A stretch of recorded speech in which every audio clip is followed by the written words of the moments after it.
விடுதலை பயணம் 5வது அதிகாரம் 1வது வசனம். பின்னர் மோசே ஆரோனும் பார்வோனிடம் வந்து அவனை நோக்கி, பாலை நிலத்தில் எனக்கு ஒரு விழா எடுக்குமாறு என் மக்களை போகவிடு என இஸ்ரவேலின் கடவுளாகிய ஆண்டவர் உரைத்துள்ளார் என்று அறிவித்தனர். அப்போ பார்வோன் கிட்ட போய் சொல்றது, மக்களை விடுதலை செய்யணும் இல்லை, மக்களை எதற்காக விடுதலை செய். 8வது அதிகாரம் 1வது வசனம். ஆண்டவர் மோசேயை நோக்கி, பார்வோனிடம் போய் உங்களிடம் ஆண்டவர் கூறுகிறார், எனக்கு வழிபாடு செய்வதற்காக என் மக்களை போக விடு. பாருங்க என்ன உரிமையாக கேட்குறாரு பாருங்களேன். என் மக்களை விடு, ஏன்னா அவங்க எனக்கு ஆராதனை வழிபாடு செய்யணும். உன்கிட்ட நீ அடிமையாக வச்சிருக்கிற, நீ செங்கல் செய்யறதுக்கு செங்கல் சூளையிலெல்லாம் அடிமையாக வச்சிருக்கிற. Send my people so that they will worship me. அவங்களுக்கு விடுதலை அப்படின்றது கிடைக்க போகிறது என் வழியாக தான். சரியார் ஆராதனை தான். 10வது அதிகாரம் 24வது வசனம். 10வது அதிகாரம் 24வது வசனம். பார்வோன் மோசேயை வரவழைத்து, நீங்கள் போய் ஆண்டவருக்கு வழிபாடு செலுத்துங்கள், உங்கள் ஆட்டு மந்தையையும் செல்லுங்கள், எல்லாரையும் கொண்டு போங்க அப்படின்னு சொல்லி தான் கடைசியில் விடுறதே. பாருங்களேன், விடுவான், ஆனால் திரும்ப அவனுடைய உள்ளம் கடினமாயிடும், விட மாட்டான். காலையில் விடுவான், அப்புறம் ஏன் இவங்களை விடணும்னு சொல்லி விட மாட்டான். இதே தான் நடந்துக்கிட்டே இருக்குது கடைசி வரை. பாருங்கள், செங்கடலில் கடந்து போகும்போது பின்னாலே போய் எப்படியாவது இழுத்துட்டு வரணும் தான் நினைக்கிறான். ஸோ ஆண்டவர் அந்த மக்களை விடுதலை செய்தது எதற்காக? உங்களுடைய நோய்களிலிருந்து விடுதலை தந்தது எதற்காக? உங்களை படிக்க வச்சது எதற்காக? உங்களுக்கு வேலை வாங்கி தந்தது எதுக்காக? உங்களுக்கு கல்யாணம் பண்ணி வச்சது எதுக்காக? உங்களுக்கு பணத்தை கொடுத்தது எதுக்காக? உங்களுக்கு ஒரு வீடை தந்தது எதுக்காக? உங்களுக்கு பிள்ளைகளை தந்தது எதற்காக? உங்களுக்கு ஆண்டவர் விடுதலை தந்தது எதற்காக? நல்லா நிம்மதியாக கால் மேலே கால் போட்டு உட்காந்து வாழறதுக்காக. ஆண்டவர் எனக்கு வீடை தந்திருக்கிறாரு, அந்த வீட்டில் நான் வேறு யாரையும் ஏற்ற மாட்டேன், என் வீட்டில் வராத. ஆண்டவர் எனக்கு வேலையை தந்திருக்கிறார், அந்த வேலையால் நான் எவனுக்கு உதவி செய்ய மாட்டேன். ஆண்டவர் எனக்கு பணத்தை தந்திருக்கிறார், அதை வச்சு நான் யாருக்குமே உதவி செய்ய மாட்டேன். ஆண்டவர் எனக்கு திறமையை தந்திருக்கிறார், அது எனக்கும் என்னுடைய வீட்டுக்கும் மட்டும்தான், என்னுடைய குடும்பத்துக்கு மட்டும்தான். ஆண்டவரை வழிபட, ஆண்டவரை ஆராதிக்க நீங்கள் பயன்படுத்தாத திறமைகள், நீங்கள் பயன்படுத்தாத இடங்கள், நீங்கள் பயன்படுத்தாத உங்களுடைய பொருட்கள், நீங்கள் பயன்படுத்தாத செல்வம் எல்லாமே உங்களை அடிமையாக வைக்கும். ஆண்டவரை ஆராதிக்க உன்னுடைய உடலையோ, ஆண்டவர் உனக்கு தந்த உறவுகளையோ, ஆண்டவர் உனக்கு தந்த பொருட்களையோ நீ ஒப்படைக்கவில்லை என்றால், அதே உடல், அதே உறவுகள், அதே பொருட்கள் உன்னை அடிமையாக்கும். இந்த ஆராதனை அப்படின்றது உங்களுக்கு விடுதலை தருவது. விடுதலை தருவது எதிலிருந்து? விடுதலை கண்டிப்பாக பாவத்திலிருந்து, பாவத்தை தர பேயிலிருந்து. இந்த பேய் அப்படின்றது எல்லா இடத்துலையும் பேய் இருக்கானா? இருக்கா? எல்லா இடத்துலையும் பேய் இருக்கா? இருக்கா? சரி, இருக்கா இல்லையா? பேய் பார்த்ததே இல்லையா? கொஞ்சம் கண்ணாடியில் பார்த்தீங்கன்னா தெரியும். கண்ணாடியில் பார்த்தா தெரியும் பேய. Praise the Lord. ஹல்லேலூயா, ஹல்லேலூயா, ஹல்லேலூயா. அன்பார்ந்தவர்களே, நமக்கு எல்லாருக்குள்ளேயும் ஏதாவது ஒரு தீமையினுடைய சக்தி இருக்கலாம், ஏதாவது இருக்கலாம். பேய் அப்படின்றது இருக்கான்னா கண்டிப்பாக இருக்குது, கண்டிப்பாக இருக்குது. பேய் இருக்குது, சந்தேகமே கிடையாது, பேய் இருக்குது. ஆண்டவர் அதை அடக்கிற வரை, அந்த ஆண்டவருடைய 2ஆம் வரவு வரை கண்டிப்பாக இதுக்கு வல்லமை இருக்குது. பிரைஸ் தி லார்ட், ஹல்லேலூயா. ஆனால் அந்த பேய்க்கு நல்லா கவனிக்கணும், சாத்தான் அப்படின்றது நீங்கள் யூடியூப்ல இல்லை உங்களுடைய வாட்ஸ்அப்லலாம் நீங்கள் டைப் பண்ணும்பொழுது சேட்டன்ஸ் அப்படின்னு வராது. சேட்டன் சிங்குலராக தான் யூஸ் பண்ணுவாங்க, சாத்தான்கள் கிடையாது. சாத்தான், சாத்தானுடைய ஸ்பிரிட்ஸ் தான் ஈவில் ஸ்பிரிட்ஸ், அது வேற. அதுதான் spirit of lust, spirit of anger, spirit of pride, spirit of gluttony. சாப்பாட்டுக்கு ஒரு பேய் இருக்குது, பேராசிக்கு ஒரு பேய் இருக்குது, பணத்துக்கு ஒரு பேய் இருக்குது, காமத்துக்கு ஒரு பேய் இருக்குது. இது spirits, evil spirits. Evil spirits வந்து டெரிட்டோரியல் தான், டெரிட்டோரியல் பவுண்டாக தான் இருக்கும். Territorial spirit. ஒரு பேய்க்கு இன்னொரு பேயை பார்த்தா பிடிக்காது. எப்படி ஒரு நாய்க்கு இன்னொரு நாயை பார்த்தா பிடிக்காதோ அதே மாதிரி தான் பேயும். பொறாம பிடிச்சவன். அதனால் ஒரு பேய்க்கு ஒரு பேயை பார்த்தா பிடிக்காது. அப்போது பேய்க்கு ஒரு டெரிட்டரி இருக்குது. எப்படி நாய்க்கு ஒரு டெரிட்டரி இருக்குதோ, நாய்க்கு ஒரு டெரிட்டரி இருக்குது. நீங்கள் வெளியே போய் இப்போ ஸ்கூட்டர் எடுத்துகிட்டு போய் பாருங்கள், சைக்கிள் எடுத்துகிட்டு போங்க. ஒரு நாய் துரத்துதுன்னு வச்சுக்கோங்களேன், எவ்வளோ தூரம் துரத்தும்? அதுக்கு ஒரு லிமிட் இருக்கும். அந்த லிமிட் போயிடுச்சுன்னா அடுத்த நாய்க்கிட்ட உங்களை கொடுத்துட்டு இது வந்துடும், நீ பார்த்துக்கோ, என்னுடைய டெரிட்டரி முடிஞ்சிச்சு. இது உண்மைதாங்க, டெரிட்டோரியல். இது புரிஞ்சவங்களுக்கு நாய் சொன்னால் பேயை புரியும். பேய்க்கு ஒரு டெரிட்டரி இருக்குது. அந்த டெரிட்டரிக்கு அப்பாற்பட்டு அந்த பேய் செயல்படாது. அந்த பேய்க்கு இந்த இடத்துல தான் அதனுடைய டெரிட்டரி. பைபிளில் அதுக்கு எக்ஸாம்பிள் இருக்கு. மார்க் நற்செய்தியில் 5ஆவது அதிகாரத்தில் அதனுடைய ஹெட்டிங்கே நீங்கள் பார்த்தீங்கன்னா, கெரசேனர் பகுதியில் பேய் பிடித்தவனை ஆண்டவர் நலமாக்குகிறார். கெரசேனர் பகுதி. அப்போ அந்த பகுதியில் சில பேய்கள் இருக்கு. அது அந்த பகுதியில் மட்டும்தான் அது எஃபெக்டிவாக இருக்கும். அந்த பகுதியில் அந்த பேய்க்கு பவர் இருக்குது. அந்த பகுதியிலிருந்து அது வேற பகுதிக்கு போயிடுச்சுன்னா அதுக்கு பவர் இல்லை, அங்கே வேற பேய் இருக்கும். ஏன்னா இவனை ஆண்டவர் குணப்படுத்தும் பொழுது அந்த பேய்ங்க சொல்லும் பாருங்களேன், என்ன சொல்லும்? எங்களை பன்னிக்கூட்டத்துக்கு அனுப்பிவிடுங்க. அதுக்கு முன்னால் என்ன சொல்லும்? இந்த பகுதியிலிருந்து எங்களை அனுப்பிவிடாதேயும். ஏன்னா இந்த பகுதியிலிருந்து நீ என்னை அனுப்பி விட்டுட்டனா எனக்கு பவர் இல்லை. இந்த பகுதியில் தான் எனக்கு பவர், இந்த பகுதியில் தான் எனக்கு பவர். இந்த பகுதியிலிருந்து என்னை அனுப்பிவிடாதனா பேய் என்னுடைய வல்லமை அப்படின்றது, என்னுடைய சக்தி அப்படின்றது ஒரு டெரிட்டரியில் தான். Territorial spirits, territorial bondages. அப்போ அந்த டெரிட்டரியில் இருக்கிற பிசாசு அதனுடைய வல்லமை. இப்போ உங்களை மகாராஷ்டிராவுக்கு ஒரு சீஃப் மினிஸ்டர் இருப்பார் இல்லையா? இவர் சீஃப் மினிஸ்டர் அப்படின்னாலும் இவருடைய பவர் எங்கே இருக்கு? மகாராஷ்டிராவில் தான் இருக்கு. இவர் சீஃப் மினிஸ்டராக இருந்தாலும் தமிழ்நாட்டுக்கு வந்தார் அப்படின்னா நான் சீஃப் மினிஸ்டர்னு சொல்லி அவருடைய பவரை யூஸ் பண்ண முடியாது. ஏன்னா அந்த டெரிட்டரியில் வேற சீஃப் மினிஸ்டர் இருக்கிறார், அவருக்கு தான் பவர் அந்த ஸ்டேட்டில். அப்போது ஒருத்தருடைய பவர் வந்து அவங்களுடைய டெரிட்டரியில் தான் இருக்கும். என்ன தான் நான் சீஃப் மினிஸ்டராக இருந்தாலும் என்னுடைய ஸ்டேட்டுக்கு தான் நான் சீஃப் மினிஸ்டர், என்னுடைய ஸ்டேட்டில் தான் நான் கவர்னர், என்னுடைய கண்ட்ரியில் தான் நான் பிரைம் மினிஸ்டர். நான் வேற ஒரு கண்ட்ரிக்கு நான் போனேன்னாலும் பிரைம் மினிஸ்டராகவே இருந்தாலும் எனக்கு பவர் இல்லை. அப்போ இதே மாதிரி தான் இந்த ஈவில் ஸ்பிரிட்ஸினுடைய பவரும் டெரிட்டரியில் தான் இருக்கும். அந்த டெரிட்டரியை விட்டு அதனுடைய பவர் கிடையாது. Price the Lord. அப்போ இந்த டெரிட்டோரியல் ஸ்பிரிட்டிலிருந்து உங்களுக்கு எப்படி விடுதலை கிடைக்கும் தெரியுமா? திருப்பலியில் தான். நீங்கள் ஒரு பலியை செலுத்தும் பொழுது ஒரு டெரிட்டோரியல் ஸ்பிரிட்டை உங்களுக்கு அடக்க முடியும். ஸ்பிரிட் இருக்குங்க, எல்லா இடத்துலையும் இருக்கு ஈவில் ஸ்பிரிட். அதை அடக்கணும்னா நீங்கள் செய்ய வேண்டிய ஒரே ஒரு விஷயம் என்ன தெரியுமா? திருப்பலியில் ஒப்பு கொடுங்கள். இதுக்கு ஆதாரங்கள் இருக்கா? பைபிளில் இருக்கு. பைபிளில் இல்லாத எதுவுமே உங்ககிட்ட நான் போதிக்கிறது இல்லை. இது வந்து ஆதாரம் பார்க்கணும்னா பழைய ஏற்பாட்டில் நம்மளுடைய மூதாதையர்களுக்கு ஆண்டவர் ஒவ்வொரு இடத்த கொடுப்பார்.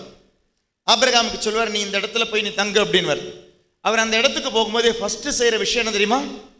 அங்கு ஆண்டவருக்கு ஒரு பலிபீடம் கட்டி எழுப்பி பலி செலுத்தினார். 12வது அதிகாரம் 7வது வசனம் 8வது வசனம். தொடக்க நூல் 12வது அதிகாரம் 7வது வசனம் 8வது வசனம்.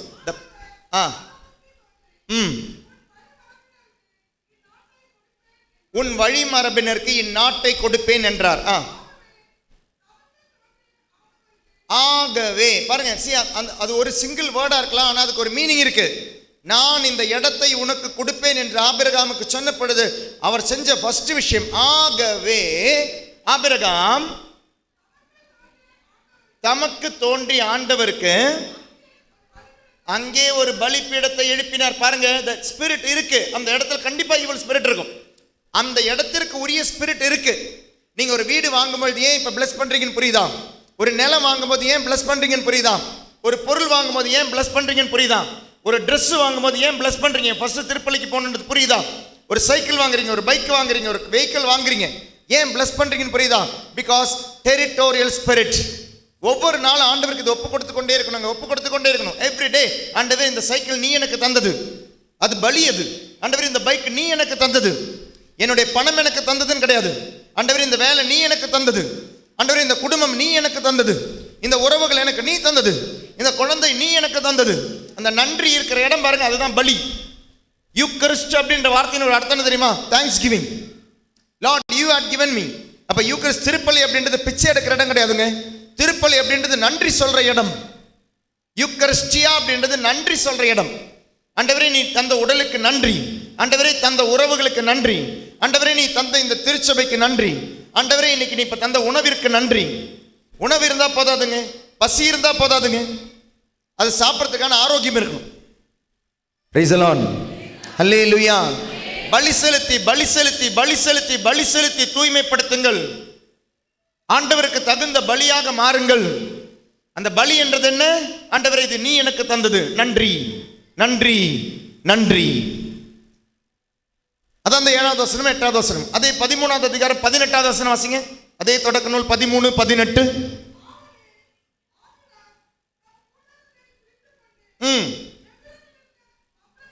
மம்ரே என்ற வேற இடத்துக்கு போறாரு. தோப்பருகில் வந்து அங்கே ஆண்டவருக்கு ஒரு பலிபீடம். பாருங்க, ஒவ்வொரு இடத்துக்கு போகும்போதும் அங்கே தங்கும்பொழுது ஃபர்ஸ்ட் எழுப்புறது பலிபீடம். ஃபர்ஸ்ட் போக வேண்டிய இடம் பலிபீடம். நீங்க ஒரு இடத்துக்கு இங்கிருந்து வீடு மாறி வேற ரெண்டுக்கு போறீங்க எங்கேயாவதுன்னா ஃபர்ஸ்ட் நீங்க போக வேண்டிய இடம் கோயில். ஃபர்ஸ்ட் நீங்க ஒப்பு கொடுக்க வேண்டியது திருப்பலி.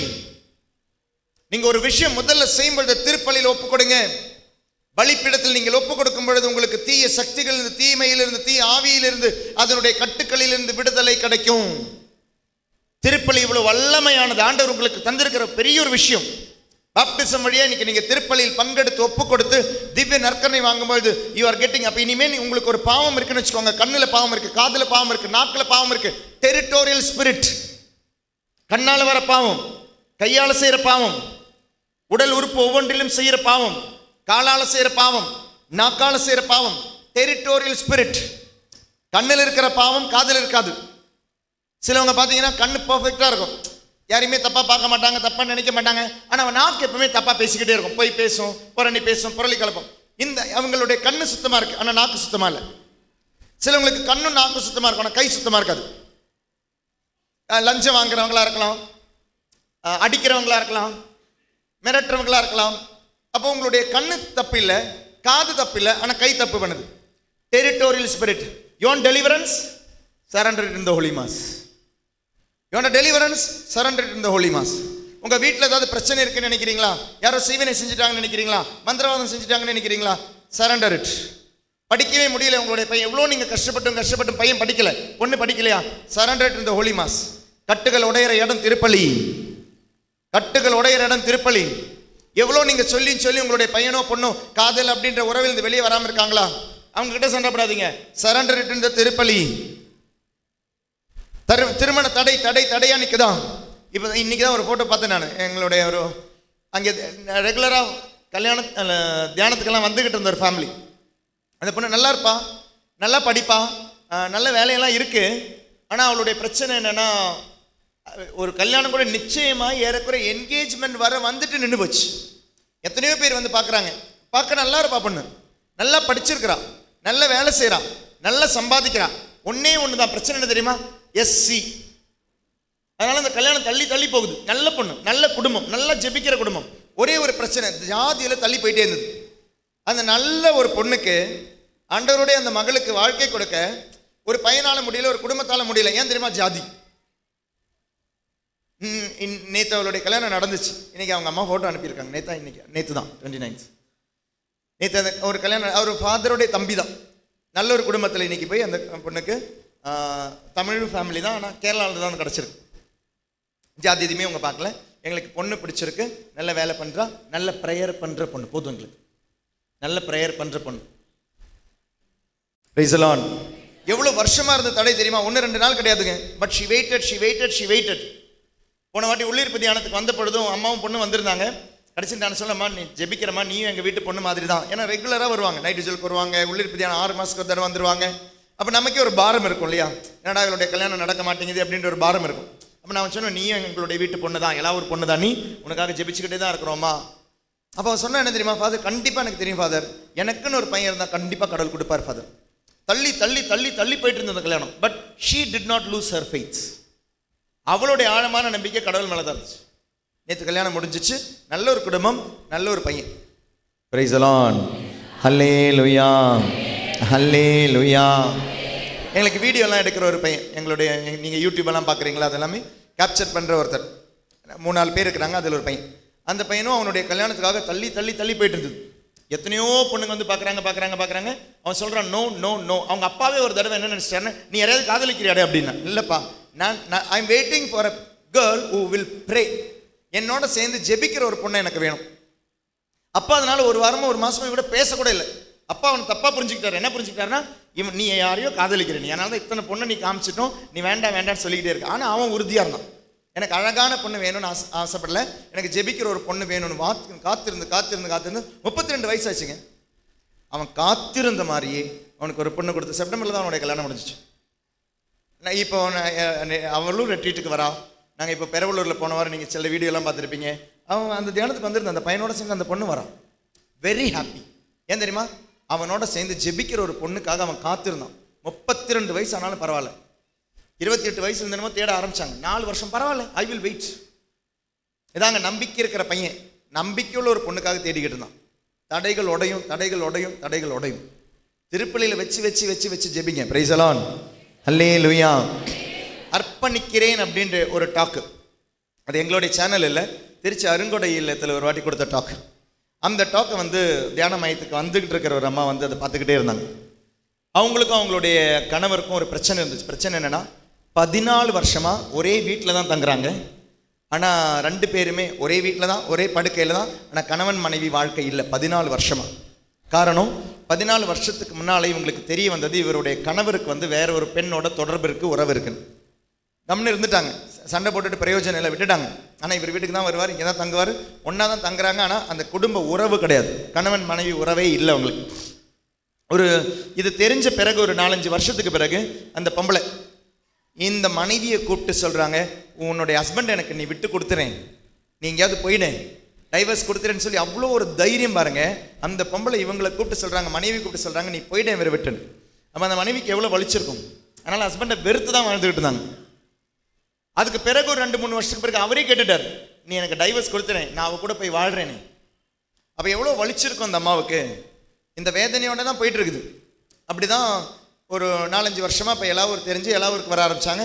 ரெகுலராக நைட் விஜுவலுக்கு வருவாங்க, தேர்ட் சண்டேக்கெல்லாம் வருவாங்க, உள்ளிருப்பு தியானத்துக்கெல்லாம் வருவாங்க. இருந்தாலும் ஹஸ்பண்ட் அவங்களால மன்னிக்க முடியாமே இருந்துச்சு.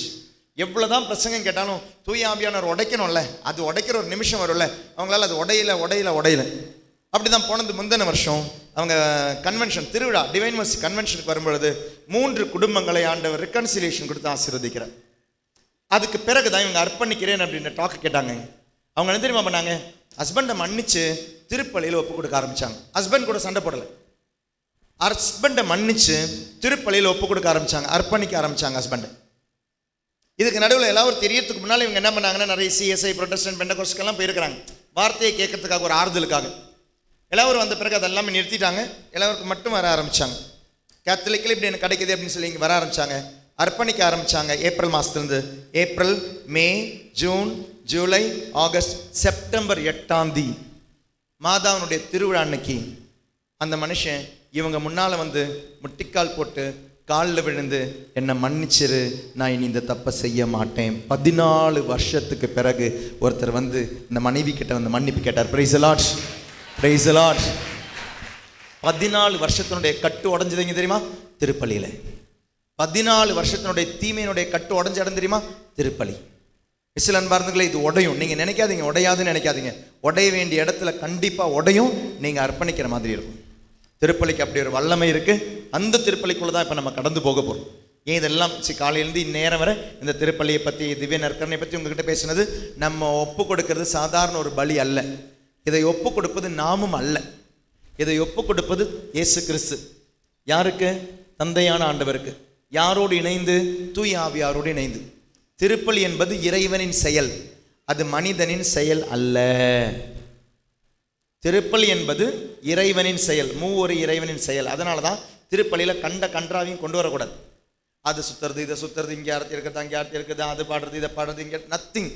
திருப்பலி இது இறைவனுடைய செயல். அதில் வேற எந்த ஜபங்களும் உள்ளே வரக்கூடாது. திருப்பலியில் திருச்சபை சொல்லிக்கிட்டு இருக்கிற சில விஷயங்கள் இருக்குது, அது மட்டும்தான் வரணும். அதில் திருப்பலியில் நோ அடிஷன்ஸ், நோ மைனஸ்.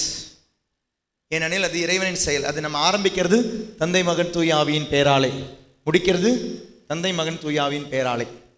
அதனால தான் திருப்பலிக்கு நடுவில் இந்த பொன்னாடை போடுறது, திருப்பலிக்கு நடுவில் இந்த கை தட்டுறது, மனுஷங்களுக்கு நன்றி சொல்கிறது நோ.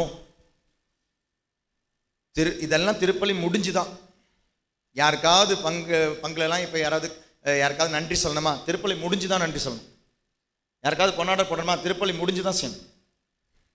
இதுக்கு நடுவில் இதை செய்யக்கூடாது. ஏனெனில் அது இறைவனுடைய செயல், மனிதன் செயல் நடுவில் வரக்கூடாது.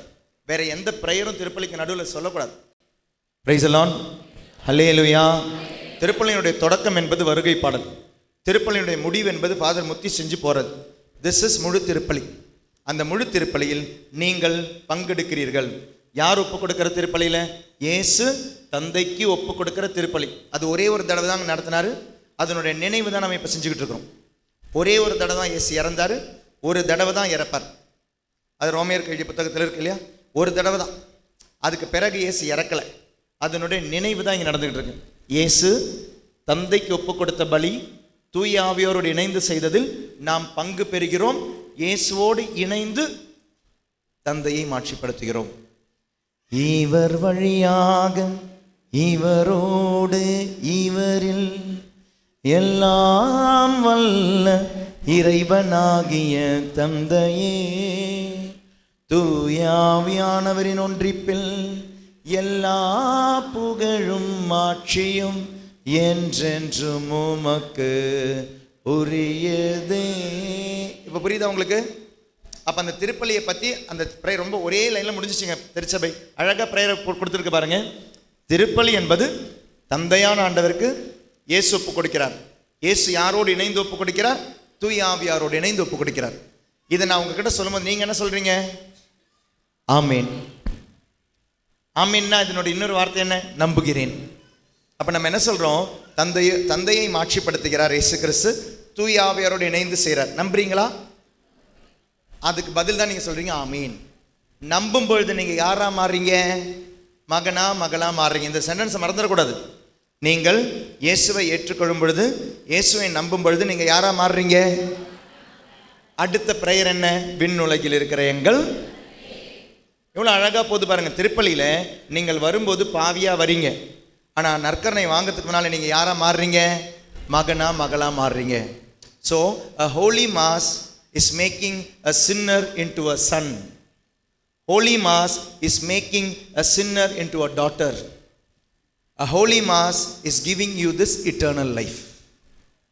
திருப்பலி உங்களுக்கு நிலைவாழ்வினுடைய பலி, நிலைவாழ்வை தரும் பலி, நிலைவாழ்வினுடைய உணவை தரும் பலி. நேற்று எனக்கு தெரிஞ்ச ஒரு ஃபேமிலி, நேற்று தெரிஞ்ச ஒரு ஃபேமிலி. அந்த ஃபேமிலி, அவர் பேர் சேவியர். திடீர்னு அவருக்கு நெஞ்சு அடைப்பு வந்துச்சு, ஹார்ட் அட்டாக் மாதிரி வந்துச்சு. ஹாஸ்பிட்டல் கொண்டு போகிறதுக்குள்ளே இறந்துட்டார். ஆனால் அவருக்கு அந்த உடல் பிரச்சனையெல்லாம் வந்த பொழுது அவங்களுடைய ஒய்ஃபுக்கு திடீர்னு பாருங்க அந்த ஒரு ஞானம் டப்புன்னு வந்துச்சு. ஃபாதர் கூப்பிட்டு நன்மை கொடுத்துட்டாங்க. அவர் நன்மை விழுங்கிட்டார். விழுங்கி வித்தின் செகண்ட்ஸ் இறந்துட்டார். ஹாஸ்பிட்டல் போன பொழுது அவங்க சொல்கிறாங்க, இல்லை நீங்கள் கொண்டு வரும்போதே யூ brought him dead, வர வழியில் இறந்துட்டார். பாருங்களேன், அந்த கரெக்டான அந்த நேரத்தில் அவருக்கு கொடுக்கப்பட்ட உணவு என்ன தெரியுமா? நிலைவாழ்வினுடைய உணவு. யூக்கரிஸ்டுக்கு இன்னொரு வார்த்தை திருச்சபை சொல்லும். அதுக்கு வார்த்தை என்ன தெரியுமா? வியாட்டிக்கும் அப்படின்வாங்க. வியாட்டிக்கும் அப்படின்னு என்ன தெரியுமா? பயண உணவு. பயண உணவு. நீங்கள் இப்போ இங்கேருந்து இப்போ பாம்பேலேருந்து திருநெல்வேலிக்கு போகிறீங்க, உங்களுடைய ஊருக்கெல்லாம் போகிறீங்க. சப்போஸ் ட்ரெயினில் போகிறீங்கன்னு வச்சுக்கோங்களேன், நீங்கள் என்ன எடுத்துகிட்டு போவீங்க? சாப்பாடு எடுத்துகிட்டு போவீங்க. ஒரு நாளுக்கு தேவையானது எவ்வளோ? லெமன் சாதம் இல்லையா, கெட்டு போகாத சாதம் எடுத்துகிட்டு போவீங்க. உங்களுடைய பயணத்துக்காக நீங்கள் எடுத்து போகிற உணவு தான் பயண உணவு. அப்போ இங்கே திருநெல்வேலி போய் சேர்த்துக்குள்ளே, நாகர் போய் சேர்த்துக்குள்ளே, கன்னியாகுமரி போய் சேர்த்துக்குள்ளே, ஏன்னா நிறைய தமிழ் பேசுகிறவங்களெல்லாம் பார்த்தேன். உங்களுடைய தமிழெல்லாம் அந்த தமிழாக தான் இருக்குது. சென்னை தமிழ் எதுவுமே நான் பார்க்கல, கேட்கல. Praise the Lord, praise the Lord, அல்லேலூயா. அப்போ நீங்கள் ட்ரெயினில் போகும்போது நீங்கள் கொண்டு போகிற சாப்பாடுக்கு பேர் உலகத்தில் நீங்கள் பயணம் செய்யும் உணவு. பயண உணவை கொண்டு போகிற மாதிரி தாங்க. உலகத்திலிருந்து நீங்கள் போகிற உணவு தான் இந்த பயண உணவுக்கு பேர் தான் நற்கருணை. வியாட்டிக்கும். Praise the Lord, praise the Lord, ஹல்லேலூயா. அப்போ அவருடைய பொண்ணு தான் ஃபோன் பண்ணான். அவள் தான் ஃபோன் பண்ணும்போது சொன்னா, ஃபாதர் அம்மா வந்து கடைசியாக அப்பாவுக்கு அந்த நற்கருணை கொடுத்தாங்க. I am happy father. 64 வயசு தான் அவருக்கு. இறந்துட்டார் அப்படின்றது எனக்கு வேதனையாக இருக்குது, வலியாக இருக்குது, அழுதுகிட்டே தான் சொல்கிறான். ஆனால் அந்த நற்கருணையை வாங்கிட்டு அப்பா இறந்தார் அப்படின்றது உண்மையாகவே சந்தோஷமாக இருக்குது ஃபாதர். சரி, எவ்வளோ ஞானமுள்ள பொண்ணு பாருங்களேன். அப்பா இறந்துட்டாருன்றது கவலை இருக்குது, வருத்தம் இருக்குது. ஒரே ஒரு பொண்ணு தான். இனி அப்பாவை பார்க்க முடியாது. அவன் நியூசிலாண்டில் இருக்கிறா. இன்றைக்கி தான் ட்ராவல் பண்ணி நாளைக்கு தான் இங்கே வந்து சேர்றான்னு நினைக்கிறேன். நாளைக்கு அந்த ஃபியூனருக்கு தான். ஆனால் அவன் சொல்கிறான், I am happy that my அப்பா ரிசீவ்டு யூக்ரிஸ்ட். அப்பா இனி எனக்கு அப்பாவை பார்க்க முடியாது, எனக்கு வலி இருக்குது. இருந்தாலும் அவளுடைய அந்த வார்த்தையை பாருங்களேன், அது அவளுக்கு ஹோப்லெஸ்னஸ் தரல, எதிர்பார்ப்பிலிருந்து விலகி போகலை. அப்பா இறந்துட்டார், எங்கள் அப்பா ஆண்டவர் கொண்டுட்டாரேன்னு சொல்லிட்டு ஆண்டவர்கிட்ட இருந்து விலகி போகலை. மாறாக எங்கள் அப்பாவை ஆண்டவர் எடுத்துகிட்டு போனார், நல்ல விதத்தில் எடுத்துகிட்டு போயிருக்காரு. பாருங்க, இறப்ப ஒரு ஆசீர்வாதமாக தான் அவள் பார்த்தான். அப்படி பார்க்குற அளவுக்கு அந்த அப்பா அம்மா அந்த குழந்தைய வளர்த்தாங்க. அப்போ அவளும் அவளுடைய ஹஸ்பண்டும் இன்னைக்கு ட்ராவல் பண்ணுறாங்க ஃபியூனரலுக்காக. ஆனால் சின்ன அந்த வார்த்தை என்ன தெரியுமா? எங்கள் அப்பா நற்கருணை வாங்கிட்டு இருந்தார் ஃபாதர். இதாங்க குழந்தைங்களை விசுவாசத்தில் வளர்க்குறது. growing in church is different, growing in Christ is different. Praise the Lord, hallelujah. அப்போ திருப்பலிக்கு கடந்து செல்கிறோம். எல்லாம் உடைக்கும் திருப்பலி. அதுக்கு முன்னால் ஒரு 2 சாட்சியம் யாரும் எனக்கு எழுதி தந்த சாட்சியங்களை மட்டும் வாசிச்சிடுறேன். வாசிச்சுட்டு திருப்பலி கடந்து போவோம். டேனியல் ஆகிய நான் ஒரு கேன்சர் நோயாளி. கடந்த 2024 ஆண்டு மார்ச் 15 ஆப்ரேஷன் செய்யப்பட்டு மிகுந்த கஷ்டப்பட்டேன். எல்லாம் ஒரு யூடியூப் சேனல் குணமளிக்கும் ஆராதனை நானும் என் குடும்பமும் கலந்து கொண்டு ஜெபித்து வந்தோம். 2025 21 எலாவூர் உள்ளீர்ப்பு தியானத்திலும் குடும்பத்துடன் கலந்து கொண்டேன். எனக்கு இப்போது எல்லா நோயிலிருந்தும், குறிப்பாக கேன்சர் நோயிலிருந்தும் குணம் பெற்று எந்த மருந்தும் எடுக்காமல் நலமாயிருக்கிறேன். Price the Lord. கரங்களை தட்டி ஆண்டவருக்கு நன்றி சொல்லுவோம். டேனியல், நீங்கள் எந்த ஊருன்னு சொன்னீங்கனாலும் நல்லாயிருக்கும். அதுக்கு பிறகு நான் நினைக்கிறேன் இங்கே யாராவது இருப்பீங்க. ஏன்னா இன்றைக்கி தான் இந்த லெட்டரை கொடுத்தீங்க. நீங்கள் மும்பையில் தான் கொடுத்துருக்கிறீங்க. எங்கே எனக்கு லெட்டர் கொடுத்த ஆளுங்க? எங்கே உங்கள் ஊர் எது? மும்பை கொரேகாவ் வந்து ரூபன் அப்படின்றவர். இவர் ஹைப்பர் மேனியாவில் கொஞ்சம் மனநிலை பாதிக்கப்பட்டார். The first stage in first November 2025 November மாதம், அதாவது இந்த மாதம்தான் ஹாஸ்பிட்டல் கொண்டு போகணுன்னு சொன்னாங்க. 15 நாள் அட்மிட் பண்ணணும்னு சொன்னாங்க. கொஞ்சம் மென்டலி டிஸ்டர்ப்டாக இருந்தார். ஒரு டிப்ரெஷனுக்கு போனார். ஒரு ஃபாதரை கூப்பிட்டு ப்ளஸ் பண்ணியிருக்கிறாங்க. திரும்ப இன்னொரு ஃபாதரை கூப்பிட்டு ப்ளஸ் பண்ணியிருப்பாங்க. அதிலிருந்து அந்த பாண்டேஜிலிருந்து விடுதலை பெற்று 15 நாள் இல்லை 10 நாளில் விடுதலை பெற்று இன்றைக்கி வீட்டு திரும்பி இருக்கிறாரு. அண்டு இப்போ நல்லா சாப்பிட்றாரு, நல்லா எக்ஸசைஸ் பண்ணுறாரு, நல்லா நிம்மதியாக தூங்குறாரு. ரூபன் ஃப்ரம் மலாட். கரங்களை தட்டி ஆண்டவருக்கு நன்றி சொல்வோமா?